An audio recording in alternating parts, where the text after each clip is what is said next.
So what happens if we don't think systemically about school? What happens if we continue to address school in the same way that we now address school? We're dealing with failing capital. We're watching our schools crumble.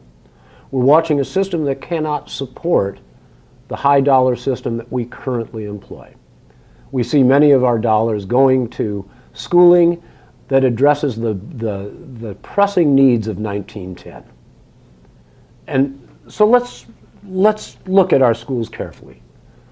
Let's not continue sending our money into schools that are not using it properly.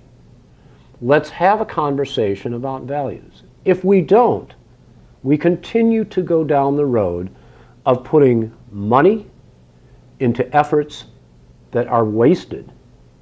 We continue to fund an educational system that's broken, that deals with national standards that nobody exhibits. Rather than having the kinds of national test norms that we have today, why don't we look at testing students for what their skills are and what their attainment levels are? If we continue teaching students to take tests, what we'll have is students that continue to pass tests and continue to score below Finland. If we continue to fund the schools as they are, let me start over on that. If we continue to go down the road of making a system that doesn't work try to poorly match our expectations, we end up funding schools that will eventually lose their clientele to homeschooling. They will lose their clientele to charter schools.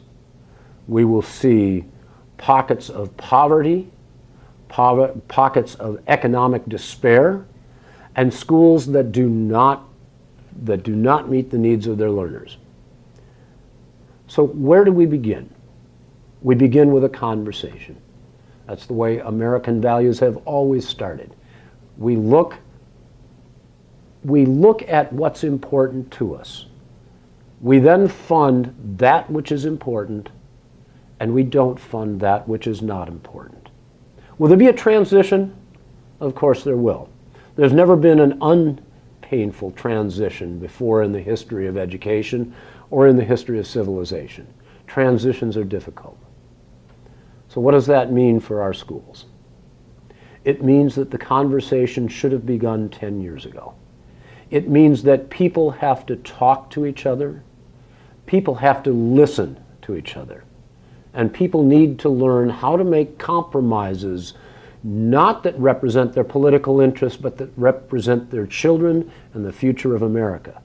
The children that we have are the ones that are not benefiting from our schools. And we put far too much effort, time, blood, sweat, and tears in protecting an institution that's dying. It's time to figure out what is important for our institutions. It's time to figure out what's important for our children. Let's do education so that we're benefiting individuals, not classes, not communities, not states, not nations. Let's start measuring students where they are. Let's start teaching them where they are, and let's start moving them forward individually.